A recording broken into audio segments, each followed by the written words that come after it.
Hello दोस्तों, कैसे हो आप सब लोग। आई होप आप सब लोग अच्छे होंगे। आज है 16 जून 2024 और जो लोग मेरे चैनल पर नए हैं मैं उनको यह बता दूं कि अभी तक मुझे 10 मंथ्स हो चुके हैं इन्वेस्टमेंट करते हुए और मेरा गोल है म्यूचुअल फंड से फर्स्ट 1 करोड़ कमाने का। मैं इस चैनल पर अपने म्यूचुअल फंड पोर्टफोलियो के डेली अपडेट शेयर करता हूं, तो चैनल को अभी तक आपने सब्सक्राइब नहीं किया है तो तुरंत सब्सक्राइब कर लें। तो चलिए आज देखते हैं मेरे पोर्टफोलियो का क्या रिटर्न है दोस्तों। तो दोस्तों, जैसा कि आप स्क्रीन पर देख सकते हैं, अभी तक मैंने 9,29,905 इन्वेस्टमेंट किए हैं, जिसकी आज की डेट में करंट वैल्यू है 11,25,953।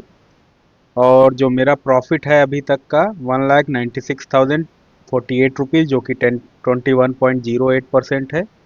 जो एक दिन में प्रॉफिट में चेंज आया है वो 8,826 मेरा प्रॉफिट इंक्रीज हो गया है, और जो कि 0.79% है। इसके अलावा दोस्तों, मैं क्विकली अभी आप लोगों को अपनी होल्डिंग्स दिखाता हूँ, कौन कौन से म्यूचुअल फंड में मैंने इन्वेस्टमेंट किया है। तो आप लोग स्क्रीन पर देख सकते हैं, ये म्यूचुअल फंड्स हैं मेरे। इनमें से कुछ म्यूचुअल फंड्स हैं जिनको डिसकंटिन्यू मैंने कर दिया है। मैं अभी बताता हूँ आप लोगों को कौन सा म्यूचुअल फंड है। पहला mutual fund Kotak emerging fund equity fund, और दूसरा है Nippon India small cap fund. इनको इसको दोनों को डिसकंटिन्यू इसलिए कर दिया है क्योंकि इसमें one time investment option allowed नहीं था Nippon India small cap fund में। इसलिए मैंने उसको डिसकंटिन्यू कर दिया है और मैंने फिर उसकी जगह पे क्वांट मिड कैप फंड ले लिया है। तो दोस्तों, आपने ये देखे मेरे ये पोर्टफोलियो में जो म्यूचुअल फंड्स हैं वो देखे। उसके अलावा दोस्तों, मैं पिछले वीडियोस पर काफ़ी अच्छे कमेंट्स आए हैं। इसके अलावा आज संडे है, संडे को मैं हर संडे को पोर्टफोलियो रिव्यू रिक्वेस्ट जो वीक में आती हैं, अ, एक वीक में जितनी भी रिक्वेस्ट आती हैं उन सभी को मैं रिव्यू करता हूँ। तो आज वो भी मैं ट्राई करूँगा रिव्यू करने की। उसके अलावा कमेंट पे रिप्लाई भी करूँगा। तो दोस्तों, यहाँ पर एक बात मैं कहना चाहूँगा कि ये वीडियो काफ़ी लंबा हो जाएगा, इसलिए मैं इसको दो पार्ट में ब्रेक करूँगा, पार्ट वन पार्ट टू। तो अगर आपका पोर्टफोलियो रिव्यू या आपके कमेंट पर इस वीडियो में रिप्लाई ना मिले तो आप इसका दूसरा पार्ट जो अवेलेबल होगा उसको भी देखिए। तो मैं आप लोगों को सजेस्ट तो यही करूँगा कि आप दोनों पार्ट चेक करो, दोनों पार्ट में बहुत अच्छी इन्फॉर्मेशन मिलेगी आपको सीखने के लिए। तो देखते हैं क्या क्या कमेंट्स आए हैं दोस्तों।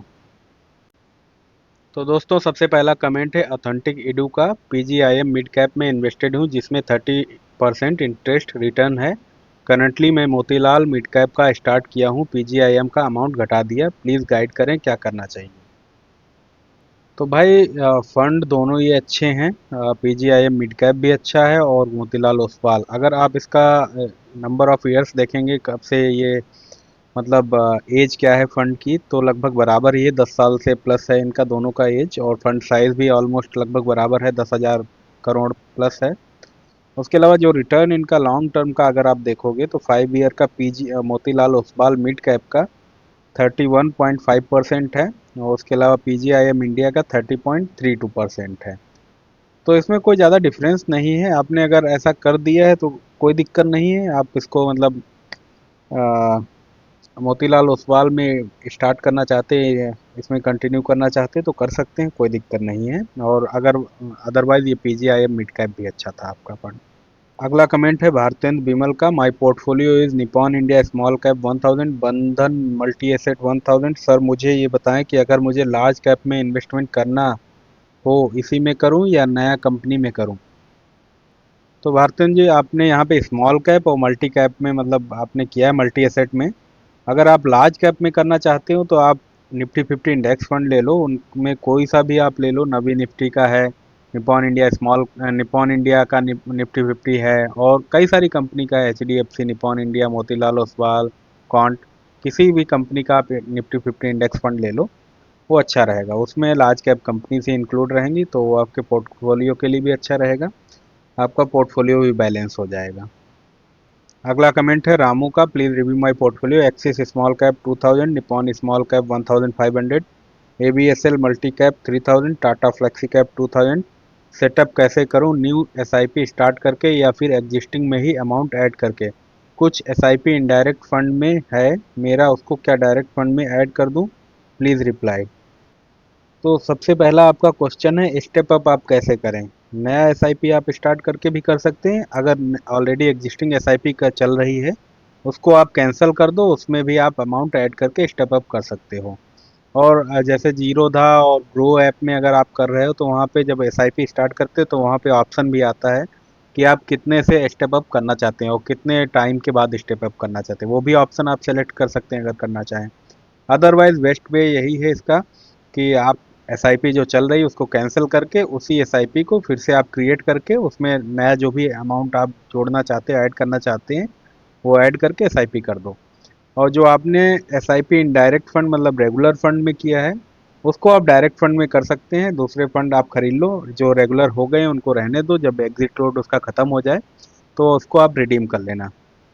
तब तक उसको पड़ा रहने दो पैसे को। अभी आप एग्जिट करोगे उसमें रिडीम करोगे तो उसमें आप पे एग्जिट लोड लग जाएगा। तो उसको बचाने के लिए आप उसको पड़ा रहने दो, और जब आपका ये डायरेक्ट फंड एक और स्टार्ट कर दो उसी कंपनी का जिसका भी आप कर रहे हो, तो कोई दिक्कत नहीं है।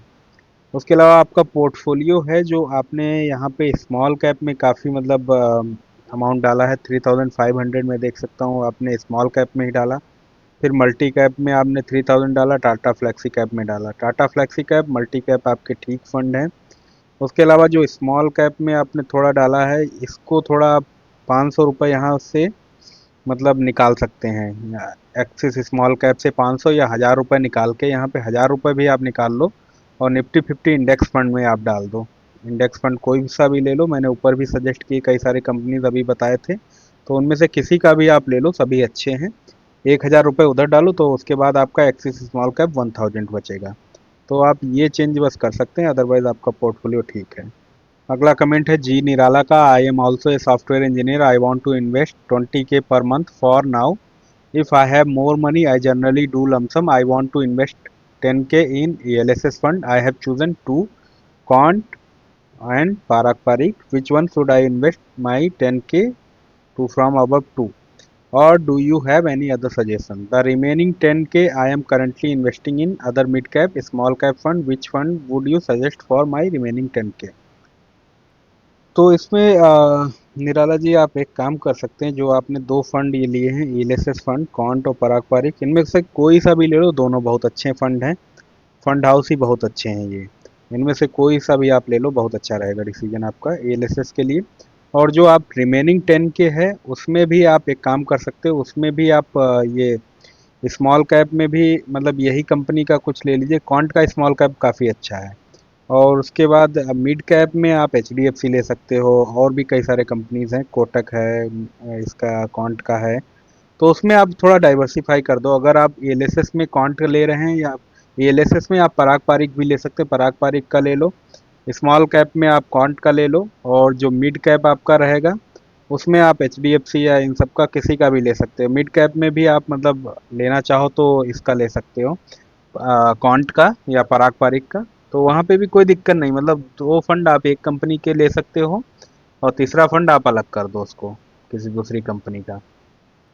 अगला कमेंट है अमन हुडा का, Aditya Birla Sun Life PSU Quant mid cap fund, Parag Parikh flexi cap, HDFC mid cap, Quant small cap, Axis small cap, large cap 58.65, mid cap 33.07, small cap 8.28। I am investing lump sum 20 to 30K per month, any fund. I am highly risk investor. How can I balance my portfolio? तो आपने जैसा कि लिखा है आप highly risk आप लेना चाहते हैं, तो बैलेंस इसको क्यों करना चाहते हैं? अगर बैलेंस इसलिए किया जाता कि रिस्क कम हो जाए, तो बैलेंस मतलब यहाँ पे तो मैं आपका स्मॉल कैप में बहुत कम एक्सपोजर है, 8.28% है, मिड कैप 33.07, वो ठीक है। लार्ज कैप में आपने ज़्यादा कर रखा है। लार्ज कैप की जगह आप स्मॉल ये कॉन्ट स्मॉल कैप जो है इसमें थोड़ा आप बढ़ा दो, लार्ज कैप से थोड़ा फंड कम कर दो, और इधर स्मॉल कैप में कॉन्ट स्मॉल कैप में आप बढ़ा सकते हो। कॉन्ट स्मॉल कैप बहुत अच्छा फंड है, वहाँ पे आप बढ़ा दो तो ये स्मॉल कैप का जो परसेंटेज है आपका बढ़ जाएगा। तो इससे ही मतलब जो स्मॉल कैप अगर आप बढ़ाएंगे तो आपका रिस्क भी बढ़ जाता है, रिटर्न भी बढ़ जाता है। लार्ज कैप में थोड़ा रिस्क कम रहता है, रिटर्न भी मतलब बैलेंस ही रहता है। As compare to small cap mid cap, वहाँ पे रिस्क कम रहता है लार्ज कैप में, बट रिटर्न भी उसी हिसाब से कम हो जाता है। आपने जैसा कि लिखा है हाईली रिस्क इन्वेस्टर, तो आप स्मॉल कैप में थोड़ा बढ़ाओ। अभी आपका स्मॉल कैप में बहुत कम इन्वेस्टमेंट है, तो मैं आपको यही सजेस्ट करूंगा आप कॉन्ट स्मॉल कैप में फंड बढ़ा दो लार्ज कैप से स्विच करके। अगला कमेंट है अभी का, Nippon small cap 2000, H D F C mid cap 2000, Quant mid cap 1000, HDFC Balance Advantage Fund 4000. My age is 23. Please analyze my portfolio. Should I switch from HDFC Balance Advantage Fund to any Flexi Cap Fund? Then suggest Flexi Cap Fund. Please reply. यार आपकी as अभी बहुत कम है, 23, तो आप थोड़ा risk ले सकते हो। उस हिसाब से अगर आपको बैलेंस करना है पोर्टफोलियो तो आप ये कर सकते हो, HDFC बैलेंस एडवांटेज फंड है, यहाँ पे थोड़ा कम कर दो। मतलब ये जिनकी ज़्यादा एज थोड़ी हो जाती है उनको मैं सजेस्ट करता हूँ बैलेंस एडवांटेज फंड लेके चलो। बट यहाँ पे आप थोड़ा कम करके स्मॉल कैप में थोड़ा बढ़ा सकते हो। अदरवाइज आप फ्लेक्सी कैप, जैसे कि आपने बोला है फ्लेक्सी कैप लेने के लिए, फ्लेक्सी कैप भी ले सकते हो आप। इसका क्वांट का फ्लेक्सी कैप या पराग पारिक का फ्लेक्सी कैप, किसी का भी ले लो। जो बैलेंस एडवांटेज फंड है आपका 4000, यहाँ पे 2000 रुपये कम कर दो, 2000 इधर रखो। 2000 आप पराग पारिक या क्वांट फ्लेक्सी कैप फंड में डाल दो, तो आपका पोर्टफोलियो और अच्छा हो जाएगा, रिटर्न भी अच्छा मिलेगा। आपकी एज अभी 23 है तो आप रिस्क अभी ले सकते हो थोड़ा ज़्यादा। अगला कमेंट है विवान ब्लॉग्स का। सर मैंने HDFC डिफेंस फंड 2000 से स्टार्ट कर दिया है, प्लीज़ इसके बारे में आप बताएं। और 4000 के और करना चाहता हूं, कौन सा फंड बेस्ट रहेगा, प्लीज़ गाइड करें। तो सबसे पहली बात यार, आपने डिफेंस फंड लिया है, ये एक सेक्टोरियल फंड है। और सेक्टोरियल फंड की खासियत क्या होती है, सेक्टोरियल फंड हमेशा ज़्यादातर साइकिल में रिटर्न देते हैं। कुछ साल चलेंगे अच्छे, कुछ साल अच्छा रिटर्न देंगे, उसके बाद अच्छा रिटर्न देना बंद कर देते हैं। अभी के लिए तो डिफेंस फंड मतलब कोई भी आप फंड उठा लो म्यूचुअल फंड में, सभी अच्छा रिटर्न दे रहे हैं। लेकिन अब जब मार्केट डाउन जाती है तो उस टाइम कुछ फंड अच्छा रिटर्न नहीं देते हैं। अभी के लिए आप डिफेंस फंड में इन्वेस्टेड रह सकते हो। जब रिटर्न आपको कम मिलने लगे तो आप इसमें से स्विच कर जाना किसी दूसरे फंड में। 4000 रुपये और आप करना चाहते हैं तो 4000 और के लिए आप ऐसा कर सकते हो, फ्लैक्सी कैप एक ले सकते हो।